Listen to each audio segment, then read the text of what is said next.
Hey guys, so today I'm bringing you my April favorites, and I know we're like a week and a day into May, but whatever. The products that I'm using in May are like my favorite products so far, the same favorite products that I used in April, so it's all good.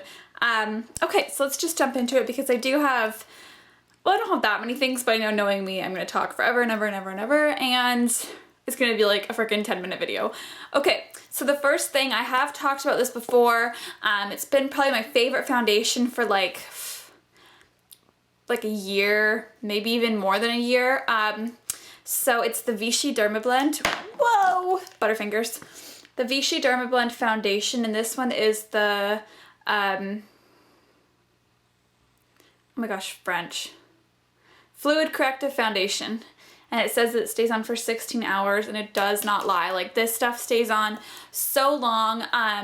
In the winter, I just apply this, but in the summer, I'll either mix it with sunscreen or with a moisturizer to kind of make it like a tinted moisturizer, because I feel like I don't really need as much coverage in the summertime, and you don't really want your face like melting off, so at least if it's a moisturizer, it kind of like shears it out a bit. But it's still very, very heavy coverage even when you shear it out. So definitely if you're looking for a heavy coverage foundation that stays on all day long, I definitely suggest this. The only downside is there's hardly any colors, and they are kind of on the red side, which sucks for me a little bit because I'm not really red toned. I do look red toned here, but because I'm a little bit sunburnt, but I'm more of like a yellowy toned skin. Yellowy neutrally, I guess. Not so much red, but whatever. It's not that bad. So yeah, I'm in the number 25, but then as it gets deeper into summer, I become the number 35. Okay, next I also showed you guys this in a haul video, and I was kind of unsure about it, but I wasn't able to tan for like a month, and I was really becoming pale.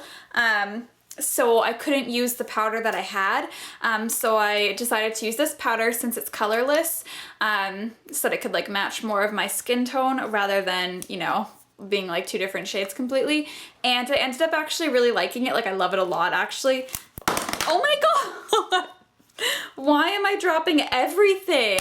Jeez. Okay. Anyways, it's NARS, and it is the translucent crystal light reflecting setting powder, the pressed one. They do have a powder version if you're not into pressed powders. It looks like this. It's really hard to see, like there's a little sheen to it, but I really like this. It is so light on your face, it's actually ridiculous. I have really deep smile lines, I think that's what they're called, and every time I put on like a powder, it sets right into them, and like I won't smile and I'll just still have like lines no matter how light I apply it. With this, it doesn't set into them for some reason. It's like freaking incredible. It makes your skin look gorgeous and just like luminous, but not like sparkly. Like, I don't know what it is. It's just freaking awesome. I love it. So you can get this from Sephora. And another powder I've been loving is the Revlon Photo Ready powder. I've like already gone through the whole thing basically. Definitely hit pan on that one. So I picked up a new one to show you guys. So, looks like this. Yeah, it's the Revlon Photo Ready. This one's light medium, so it's the 020.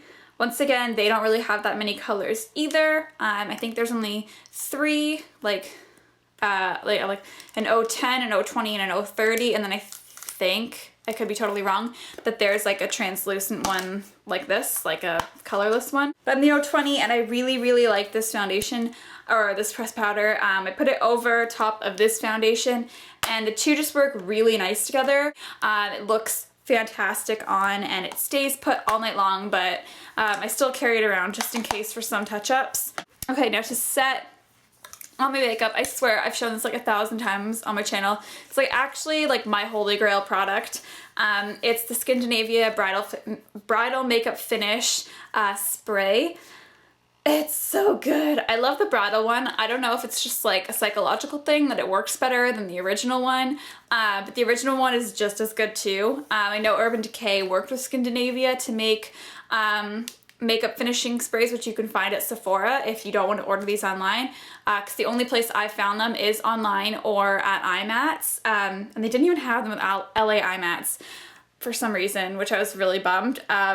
But at the Toronto IMATS I found them, so that's where I generally pick them up. But since I ran out and I was gonna pick them up at LA IMATS and they didn't have them, I had to order them online. So I ordered like a bunch, and yeah, I'm definitely gonna pick up more in, I think it's November, Toronto IMATS.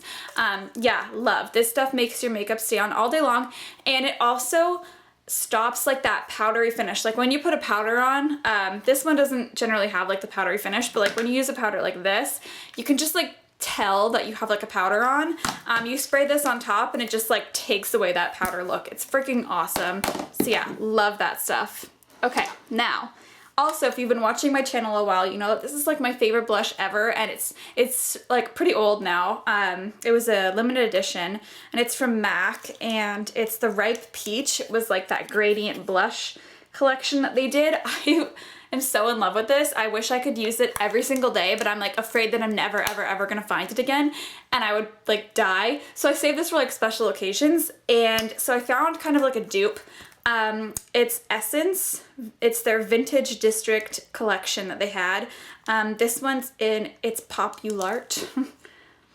So it looks like this. It had the gold spray on it. I haven't touched that. I generally just touch the top. And they generally are pretty much the same color.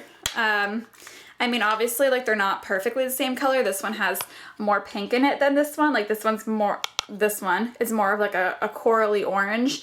And this one is more like pinky peach, but pretty much they're like the same thing. And like this one was probably around $40, maybe like 30 something dollars. This one was, I believe, like $4 from Shoppers. That's the only place I've seen around here that carries Essence. And yeah, I actually really love Essence, so loving that blush, wearing it like every day.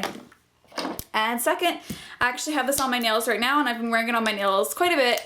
I don't know if you can see this. It's not the exact color on camera, but I freaking love this color. It makes me feel like I have Barbie nails. I just like love it.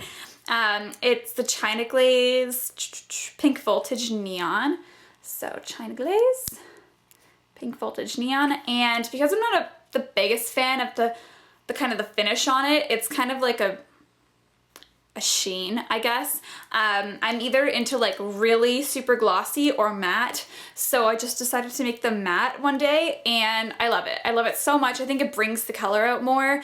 It kind of like changes the color a little bit. I just freaking love it.